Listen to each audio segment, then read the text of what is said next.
The wind still moved through the abandoned cabin as if it had memorized its own route, brushing against broken boards and drifting across the dust that had settled for decades. The place held its silence the way old wounds hold their shape. A faint smell, dry wood, old paper, something faintly metallic, lingered in the air as the investigator stepped across the threshold. The first 100 words needed to grip, and the scene offered everything willingly. A room preserved in stillness, a chill that clung to breath, and the echo of a life cut short. Her name had once carried brightness. Elara Miles, age 27, a local photographer known for her soft style, her quiet way of seeing corners others overlooked, and the gentle manner she used when capturing the light of Montana's long horizons. But here, in this dim-forgotten cabin, she had become a file, then a case, then a memory no one spoke about. He paused, not out of fear but out of something quieter, an acknowledgement. The evidence felt like ghosts waiting for someone willing to see them again. The investigator moved slowly, avoiding the creaking spots he remembered from years ago. Dust broke under his boots in careful fragments. The cabin's single window, cracked at the corner, cast a thin line of winter light across the floor. It touched a dark stain on the wood, long dried, now only a shadow of what happened in 1988. The silence here had weight, not loud but persistent, like breath held too long. He surveyed the room methodically, the way he'd been trained, but there was something personal layered within the motions. His hand brushed the table where her camera had been found, lens cracked, strap torn. He remembered lifting it years ago, thinking it held answers. It hadn't, then. Elara had lived a life that was neither loud nor hidden. She worked freelance, took portraits for families who wanted quiet memories, sold landscape images to local shops. She lived alone near the ridge, walked the trails at dusk, and kept a small notebook of ideas she never fully shared. People described her as calm, observant, distant in a gentle way. Nothing about her seemed designed to draw chaos. Yet chaos had come, patient and precise. His breath formed a faint cloud in the cold air. He stepped to the far corner where the file once noted possible struggle. The board still carried faint marks. He crouched, touching the grooves lightly, as if afraid to disturb something fragile.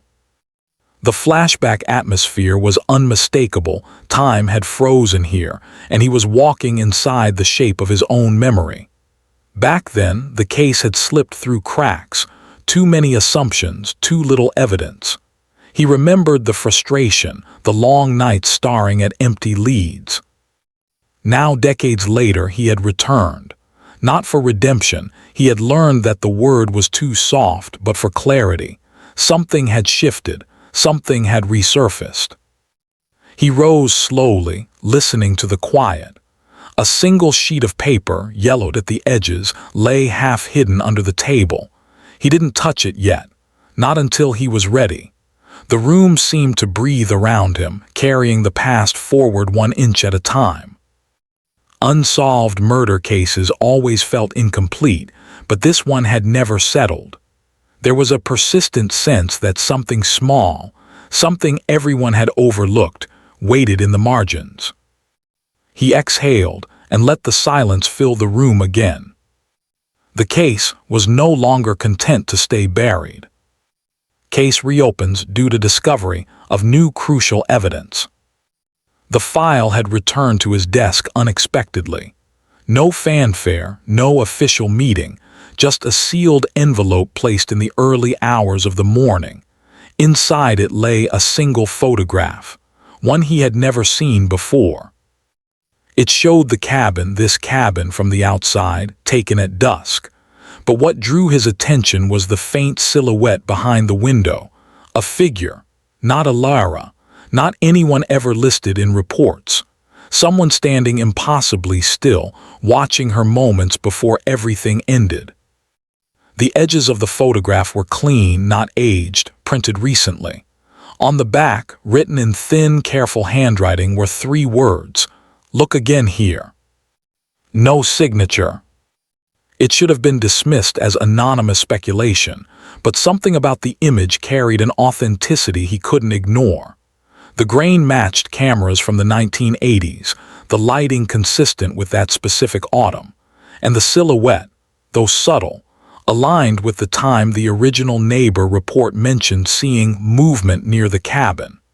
A detail dismissed then as an echo of firelight. This small photograph became the anchor, evidence, not assumption, enough to justify reopening the case. He sat in the department's archive room for the first time in years.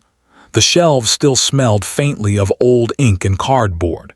He laid out the original folders, each marked with dates, signatures, and the quiet resignation of incomplete work. Reopening a case after decades was not simple. Procedures had changed, staff had changed, and memory itself felt unreliable. But the photograph had cut through the layers. He brought it to the forensic imaging lab. Machines whirred softly, producing reconstructed clarity. The silhouette sharpened, not into a face, not into anything certain, but into a posture, a stance. Someone standing with weight shifted on one leg. Someone familiar with the place, not a passerby. That detail mattered. He traced the edges with a gloved hand. This was the catalyst. This was the reason he found himself now in that same cabin, brushing dust away, letting old air settle around him. The photograph had been placed in his path deliberately. Someone wanted this case open again. Someone wanted what was hidden to surface. He returned to the present, the cabin, the cold, the quiet. He crouched near the table again, finally lifting the yellowed paper he'd noticed earlier. A sketch, simple, rough. A drawing of the same cabin from a different angle. Lines faint, almost shy. At the bottom, the initials EM. Elara Miles had drawn this. She had sketched her own crime scene before it happened. Or perhaps she simply captured a place she visited often. The meaning wasn't clear yet, but the discovery added weight to the reopened case. He photographed it carefully, ensuring no small detail escaped him. The texture of the paper, the pressure of her pencil strokes, the smudge near the corner. Every piece mattered now. As he stood, a floorboard shifted slightly under his weight. The sound was soft, almost apologetic. He knelt again, pressing his fingers to the seam. The board lifted, not easily but willingly. Beneath it lay a shallow compartment, untouched for years. Inside, a strip of undeveloped film and a small notebook wrapped in fabric. His pulse didn't quicken, training prevented that, but something in his chest tightened. Crucial evidence rarely survived decades untouched. He lifted the items carefully, sealing them in new bags, labeling them with slow, deliberate handwriting. This was why the case had reopened. Someone had known this film existed. Someone had waited until the right moment to force it back into the open. Investigator examines past reports to identify overlooked details. Back at the station, the lights hummed overhead, casting pale lines across the metal table. The investigator laid out every document from 1988, statements, sketches, photographs, transcripts. The cold paper felt heavier than expected, as if each page had absorbed the gravity of its own failure. He moved chronologically. It was the only way to avoid getting lost in hindsight. First report, discovery of the scene by a hiker, details sparse, emotions muted by shock. The initial timeline placed Elara's last confirmed sighting at 5:42 p.m. at a local supply store. She had purchased film rolls and a small notebook, consistent with items found in the cabin. Second report, neighbors mentioning seeing faint light at the cabin around dusk. One claimed they heard quiet voices, though this detail had been dismissed due to lack of clarity. Now, reading it again, he paused. Quiet voices. Not one. More than one. He circled the line lightly. Third report, physical evidence list. Camera, lens broken, strap torn. No fingerprints except Elara's. No signs of forced entry. Temperature estimated at the time of discovery placed the window open long enough for cold air to alter time of event indicators. Back then, this created confusion over exact sequence. He read slower. Details mattered. Fourth report, interviews. Each one contained fragments of personality, some focused on Elara's calm nature, others on her tendency to wander alone, a few on her uncertain relationships with certain locals. None seemed overtly concerning, but one name resurfaced multiple times. Jonas Hale, a quiet carpenter who often worked near the ridge. Descriptions called him reserved, soft-spoken, kept to himself. But he had an alibi that held. He was seen repairing a barn roof during the estimated time. Another name, Marin Kess, a longtime friend of Elara's who occasionally traveled with her for landscape shoots. Statements described their friendship as steady but marked by creative disagreements. Two people had mentioned overhearing the pair argue quietly a week before the incident. Nothing intense, just tension. A third name, Owen Tratt, who ran the supply store. He had spoken of her fondly in a distant way. Nothing unusual, but something in his statement felt too smooth, too rehearsed. Yet he, too, had a clear alibi. The investigator highlighted these names again, nodding connections, timelines, familiarity with the cabin. He moved to physical evidence photos, grainy, stark, faded. The film roll found beneath the floorboard was still being processed, but the anticipation of what it might hold hung in the room like steady tension. He leaned back, letting the hum of the overhead lights settle. Something small was here. Something quiet, logical, almost embarrassed to be overlooked. He returned to the original crime scene sketch. Something bothered him. A line drawn near the far wall was slightly curved, an unusual detail for a cabin that was mostly straight angles. He compared it with photographs. The curve existed, a faint indentation in the wall. Not noted in the report. Another oversight. He wrote a note. Indentation possibly object hung, removed later. Slowly the pattern formed. Not dramatic, not explosive, just subtle. The kind of pattern only seen when eyes were no longer guided by urgency but by patience. The investigator closed the final folder softly. The weight of the case pressed around him, steady but bearable.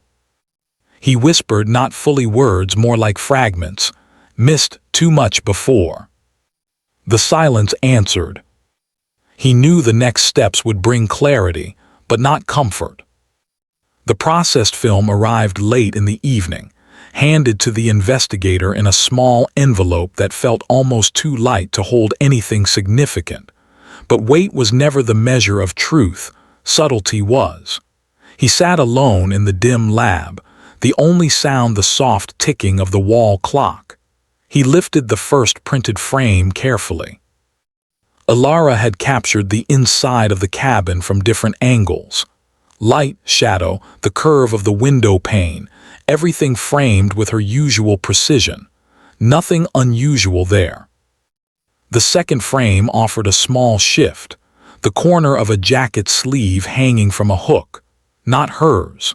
The length, the fabric, the cut, something about it suggested a man's coat. Yet no coat had been listed in the original evidence inventory. It had vanished long before police arrived. A third frame stopped him. Elara had photographed footprints leading away from the cabin, one set deeper than the other, suggesting a hurried stride. The angle captured the heel mark clearly enough to show a slight inward turn. That detail was subtle but distinct. He placed the photos side by side, noting the alignment, the progression. Footprints, a missing coat, a shadowed silhouette in the photograph that reopened the case. Small pieces, none loud, all quiet. Now the suspects. He organized them one by one, not as names in a report, but as living presences circling the truth. Jonas Hale, carpenter, known for moving through long days without complaint, a habit of showing up early to jobs and leaving late. His alibi had always been tied to the barn roof he was repairing that night. The investigator revisited that statement. The barn owner had said Jonas left mid-afternoon and returned just before dark. There was a window between those times, long enough for anyone to reach the ridge, meet someone, and return unnoticed. Jonas had also worked on the cabin months earlier, fixing structural beams. He knew the place intimately, knew where the floor creaked, knew where the boards shifted, knew where a shallow space might be hidden. Motive was not obvious, but opportunity was. Marin Kess, friend, photographer, close enough to argue, close enough to reconcile. Their creative disagreements had been quiet but steady. Marin's alibi placed her at a gallery meeting that evening, yet no one had documented her exact arrival time. And she had once mentioned being frustrated with Elara for taking on commissions she believed were hers. Professional friction, subtle but real. Emotional tension could take many shapes, some too compact to notice until pressed. Owen Tratt, store owner, familiar face always positioned behind the counter. His words about Elara had been gentle, almost rehearsed. He had been among the last to see her alive. He claimed she purchased film, spoke briefly, then left. He watched her walk toward the ridge path, nothing more. Yet the investigator noted a small inconsistency. Owen had mentioned in a later interview that she seemed hesitant that day, as if distracted. But in the first interview, he had said she appeared completely normal. Why the shift? Even small contradictions mattered. A fourth name surfaced, not formally a suspect back then, but someone who had lingered around the edges. Lyle Bren, a local guide who had often crossed paths with Elara on her photo trails. His presence never entered the main investigation due to lack of direct connection, but he was known for wandering the ridge at odd hours. And once, he had asked Elara to join a project documenting abandoned mining sites, something she declined politely. He had taken the refusal well, or so it seemed. The investigator wrote down all four names, separating them into columns: motive, opportunity, alibi strength, familiarity with cabin, emotional proximity. Jonas, high familiarity, moderate opportunity, unclear motive. Marin, emotional connection, partial alibi, possible tension. Owen, last interaction, shifting details. Lyle, geographical presence, no alibi recorded, quiet attachment. He leaned back, breathing slowly, letting the information settle. Investigations weren't puzzles with bold outlines. They were faint sketches completed by patience. And something in these profiles felt uneven, as if each suspect carried a missing fragment. He turned off the overhead light. Darkness settled around him. Only the desk lamp remained, casting a sharp circle of clarity over the files. He stared at the footprints photo again. One heel turned slightly inward. He wrote, "Check Jonah's gate, check Lyle gate." The silence in the room didn't offer answers but provided space to think. The case was opening not through confession or coincidence, but through logic, shaped by years of quiet persistence. The next step was not confrontation, it was understanding. Every suspect carried something, motives subtle as breath, alibis softened by time, and truths that resisted the surface. And somewhere within these individuals rested the one thread that would pull everything into focus. Clues emerged slowly, linking inconsistencies to emotional conflicts. The investigator returned to the ridge the next morning, snow forming thin patterns along the trail. The cold sharpened every sound, the soft snap of frozen twigs, the distant caw of a lone bird. He walked with purpose but not haste. The landscape held memory in quiet ways. He reached the cabin again. This time, he studied footprints, not old ones, but the natural depressions left by the environment. He compared them mentally with the photograph's inward-turned heel. If someone had a habitual inward step, it would show in daily habits, not only moments of urgency. He scheduled a quiet meeting. Jonah's Hale arrived first. He stood with hands tucked into pockets, shoulders slightly forward, a man used to long hours and little conversation. They spoke simply, minimally. "Your work boots," the investigator said, motioning. Jonas hesitated, then lifted one foot. The heel showed a slight inward curve. "Old injury," Jonas offered, almost whispered. "Work accident, been that way years." "Since before '88. A small nod. The detail aligned too easily, but alignment wasn't proof, it was direction. Next, Marin Kess visited the station. She looked around the interview room as if searching for something familiar. Her fingers fidgeted with the edge of her sleeve. "You and Elara, you had disagreements," he asked gently. "Creative only," Marin said, "never personal." He noticed the pause, short, faint, but present. He laid the photograph of the missing coat in front of her. She blinked, expression unreadable. "She never owned a coat like this," Marin said softly, more to herself than to him. "How do you know?" "We worked together, traveled together. She always wore lighter fabric, even in cold weather. She said heavy coats restricted movement." The detail was new. No one had mentioned it before. It meant the coat belonged to someone else in her life. Owen, Jonas, Lyle, someone not yet identified. He thanked her quietly. Her steps as she left sounded uneven, almost uncertain. Later, he spoke with Owen Tratt. The story owner greeted him with a careful smile, the kind used to anchor conversation before it drifted. "You said she seemed normal that day," the investigator said. "Then later you mentioned she seemed hesitant. Which was it?" Owen's smile thinned. "Memory shifts, I guess. It's been a long time." "Some memories don't." Owen lowered his gaze. When asked about the coat, he shook his head. "Not mine, never seen it." His reaction felt too quick. As evening fell, the investigator sat with all the statements. Slowly, the inconsistencies aligned with emotions, not loud ones, but quiet internal conflicts. Jonas had carried guilt for years, not guilt of action, but guilt of absence. He had been near the ridge that day but said nothing at the time, afraid he would complicate things. The inward heel mark matched him, but the emotional pattern didn't fully point to violence, only to regret. Marin carried a subtle ache, a sense of unfinished conversations, unresolved softness. Her tension with Elara wasn't spite, it was creative longing. She admired Elara more than she competed with her.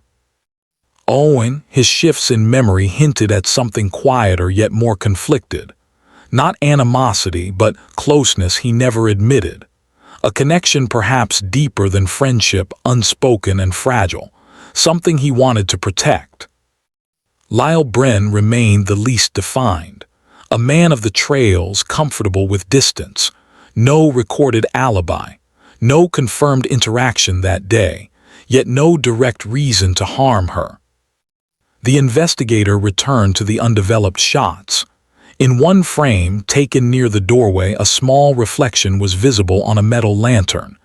At first glance it seemed like a blur, but under magnification it revealed a partial shape, a sleeve cuff, dark, thick fabric, the coat again. And near the cuff a ring. A simple band. He checked each suspect's file. Jonah's no ring. Marin none. Lyle none recorded. Owen wore a simple ring on his left hand, seen in multiple photographs from the late 80s. He paused, breathing slowly. The ring was on the right hand in the reflection, but Owen wore his on the left. Unless... He closed his eyes briefly, not from strain but from realization. Someone had removed their ring that evening, possibly reversed hands while adjusting the coat, or masked their dominant side. Logic, not coincidence. The emotional conflict now had shape. Someone had been close enough to Elara to enter the cabin without force. Close enough to talk quietly. Neighbors had heard two voices. Close enough to remove a coat without fear. The clues didn't scream. They whispered, hesitant but sure. Someone had been there not out of anger, but out of something softer and more fragile. The logic pointed towards someone who struggled with unspoken affection, with quiet longing, with emotional restraint that tipped into something irreversible. The investigator wrote one name. Not with certainty yet, but with gravity. Owen Tratt. Not the obvious suspect, not the dramatic one, but the one whose inconsistencies formed a pattern too deliberate to ignore. Snow drifted against the station windows as the investigator waited for the last file to arrive. The ring detail lingered in his thoughts, subtle, almost apologetic, like a truth too timid to show itself. He laid out the evidence once more. The shifted memories, the missing coat, the reversed hand reflection in the lantern, the faint second voice mentioned by neighbors, the slight inward heel, the undeveloped film capturing fragments of a moment before everything turned. He wasn't rushing. Clarity required stillness. The final envelope arrived with the expanded analysis of the lantern reflection. The technician had enhanced the image grain by grain. The result wasn't a full face, but enough to show the curve of a cheek, a shadow of hair, the hint of someone standing just behind Elara, positioned close, closer than any stranger would ever stand. The figure wasn't tall, shoulder width narrow, hair length short. The investigator felt something shift. Not Owen. Not Jonah's. Not Lyle. Not the men who filled the early pages of the file. He retrieved the enhanced image again, studying the faint contours. The ring on the right hand. The coat dark, heavy fabric, the sleeve just visible. The posture close, familiar, leaning slightly inward. He pulled up each suspect's height and build. The measurements of the figure in the reflection fell within a narrow range. Smaller, lighter, slightly shorter than Elara. His pen hovered over the paper for a moment before he wrote the name he had not considered with full seriousness before now. Marin Kess. Not the person anyone expected. Not the one with a loud motive. Not the one with a fractured alibi. Just someone quietly orbiting Elara's life, close in creative partnership, close in shared travel, close in unspoken emotional rhythms that rarely made sense on paper. He revisited Marin's earlier statement. She never wore coats like that. Heavy ones restricted movement. At the time, it seemed helpful. Now, it felt like a slip spoken too confidently, too quickly. How could Marin be so certain that this specific coat was not Elara's, unless she recognized it, unless she had worn it herself? He checked older photos of Marin from the late 80s. There, in a faded picture from a winter gathering, she stood wearing a dark coat with thick sleeves, same general cut, same length. He placed the lantern reflection beside the old photo, the sleeve shape aligned in a nearly perfect match. He exhaled slowly, not triumph, not relief, just acknowledgement. He needed one final confirmation. He studied Elara's notebook, the one found hidden with the undeveloped film. Many pages contained sketches, lighting notes, location reminders. But near the back, a short entry stood out. Marin asked if we could talk again, too much unsaid. I don't know what she wants, feels heavy lately, not sure how to help. Not accusatory, not afraid, just contemplative, confused, burdened by someone else's emotional weight. The investigator turned to the last page, a faint, unfinished sketch of the cabin interior. In the lower corner, a faintly penciled line. She arrived earlier than planned. He closed the book gently. The logic was steady now, no leaps, no coincidences. Marin had been there. She had come earlier than expected. She had worn her winter coat. She had spoken with Elara quietly inside the cabin. Neighbors heard two voices. Something emotional had surfaced, something long held and finally spoken aloud. Something that shifted the air between them. Whatever followed was not planned, not calculated. It was the moment when suppressed feelings collided with unspoken distance, the kind of emotional conflict that didn't fit neatly into reports. When Marin arrived at the station the next day, the investigator invited her to sit. Her breath fogged slightly in the cold room. He laid the two images in front of her, the enhanced lantern reflection and the old photograph of her in the coat. Her expression didn't break. It simply softened, like a fabric losing its tight weave. The silence grew heavy.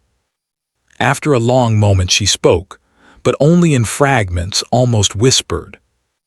I went just to talk. Her voice trembled not from fear, but from old memory.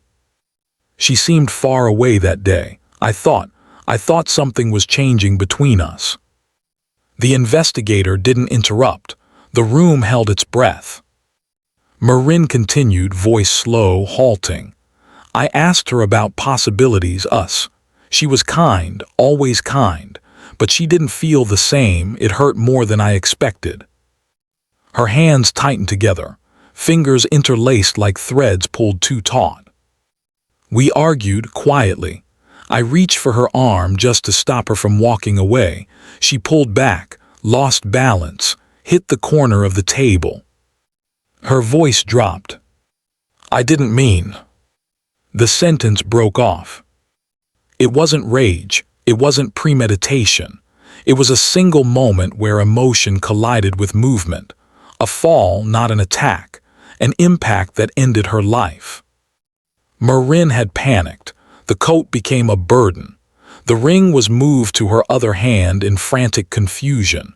She left in silence, leaving the scene intact, hoping it would remain undiscovered. And it almost had. The investigator listened without judgment. His role wasn't emotional resolution. It was clarity.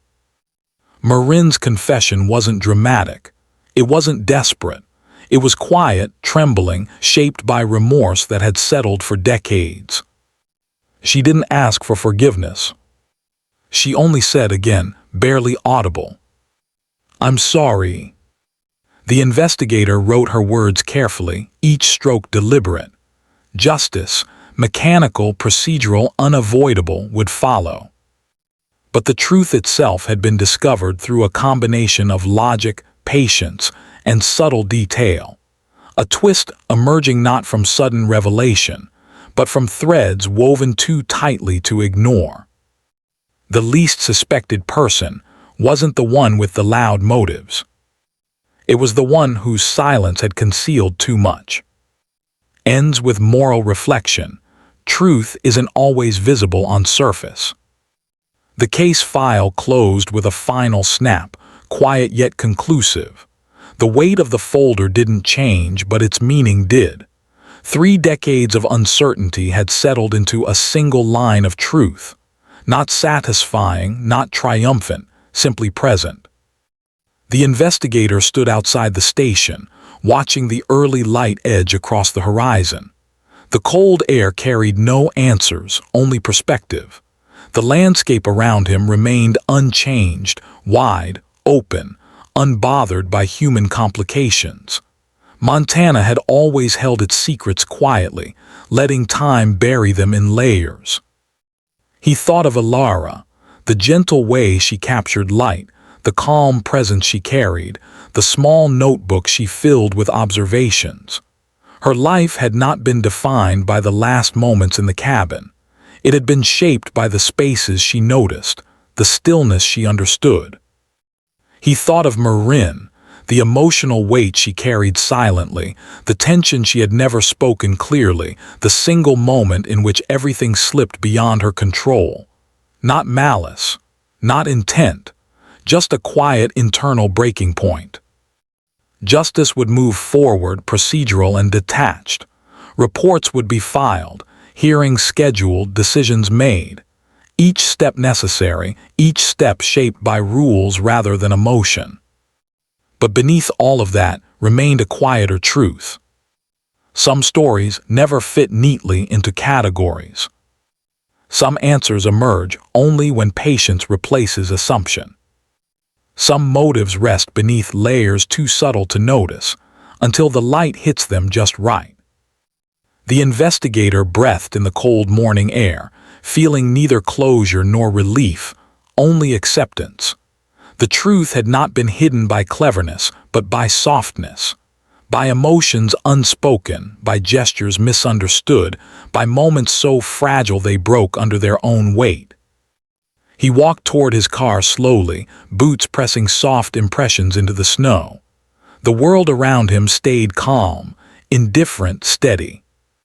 A final thought lingered as he opened the door. Sometimes the surface is quiet, almost peaceful. But beneath it, beneath the routine, beneath the familiar, rest layers of truth waiting for the rare moment someone chooses to look closely enough. And even when justice is found, something human always remains in the shadows. Something only time can hold.